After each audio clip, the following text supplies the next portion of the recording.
IllWill. Is it worth a buy? Who's Will? Oh, sucks that he's ill. Let's read the words, all 10 of them, on Steam. Eliminate hordes of monsters in a thrilling first-person shooter. First up, guys, the graphical options. There's a few, not a lot, just a mild sprinkling of graphical options. The game ran fine for me. Tried it in a couple of different resolutions, no real problems whatsoever. The only problem I did have was too dark. I had to bang the gamma up, which made it look a little bit fuzzy, and that may get wrecked off the YouTube render when it comes in. So it may look a bit.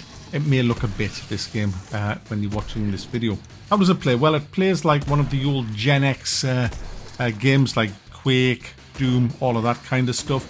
It's very fast. It's a twitch shooter. You can't keep still. If you keep still, you will die. It's as simple as that. There is all kinds of monster out there that will wreck your face in literally a second. It's on your toes, high octane stuff all the way through from the beginning to the end, guys. Now that's normally a great thing for these kind of games, but in this game it's kind of opened the door to some very cheap kills, which I'm not a fan of. You have these pinhead things that explode if they touch you. They don't really fire anything at you. They just like toddle towards you like little babies with pinheads. And they're very easy to kill until they start spawning on your face. And you'll be locked in rooms that are quite claustrophobic. And then there's these green spawners just appear. They'll give you like a second's notice that something's going to spawn in. It's usually a pinhead and they will come straight at you and you can die very easily. And I found that very, very cheap. I'm not a fan of all that. That was never a thing back in the day. It's just kind of, I feel, added to the game to make it a bit more difficult. Bell for that. Gun-wise, you've got all kinds of stuff. You've got a really nice, meaty, double-barrel shotgun. You've got a basic shotgun, which is pretty... It's alright. You get a machine gun, you get a soul eater thing, you get a grenade, you get all kinds of stuff. I'm not spoiling it for you if you're going to buy it. There's quite a few different weapons in the game and quite a few different monsters. Not a huge amount, but it's kind of, copies and pastes the monsters all the way through. There's boss fights as well, big bosses where I have had really no problem with the bosses. You just kind of go around the room clockwise or anti-clockwise, spamming all your weapons, unloading on all the creeps that come after you, and then when they're all dead, just kill the boss. Pretty easy boss fights, to be honest. The game itself is not pretty easy, though. You will die quite a bit. You can save scum, if that's the word. I don't like save scumming. I don't like the word save scumming because it kind of infers that you're cheating, but you're not. There's no checkpoints in this. If you come into a really difficult area, my advice is to smack F5, save the game where you are, because there's no fun going over and over old ground.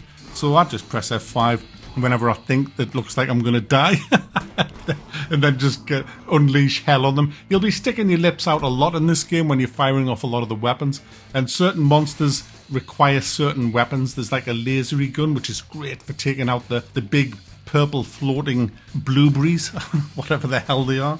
There's these little one-eyed things on the floor as well. It's great for taking them out. The double-barrel shotguns can one-shot the big fat things. The grenade launcher's great for the big sluggy things that fire green shit at you. Lots of green shit comes at you in this game. There's also things you can pick up. You can pick up health kits, you can pick up ammo, you can pick up armor, and you can pick up these violins which increase your damage by 10%, which stacks, I believe.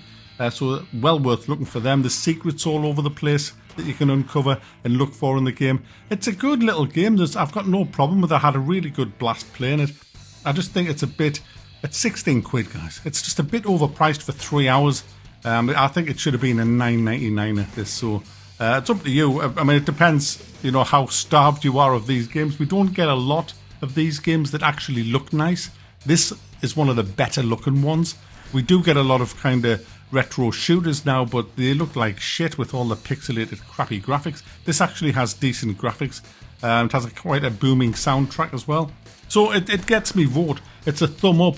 It just could have been a little bit better, especially in the weapon design. I think having an alternative fire on the weapons would have been great, like on all of the weapons. There is a game mode plus where you can get that, but it's not on all of the weapons from what I gather. I would have liked to have seen right from the get-go each weapon having an alternative fire mode, just like it was back in the day with Unreal Tournament and things like that. But as it is, we just get the the one fire mode with the weapons. So there you go. If you're looking for a bit of a retro shooter with decent graphics and lips out gunplay, have a look at IllWill. I'd wait till it's on a sale though. I think 16's a little bit of a stretch.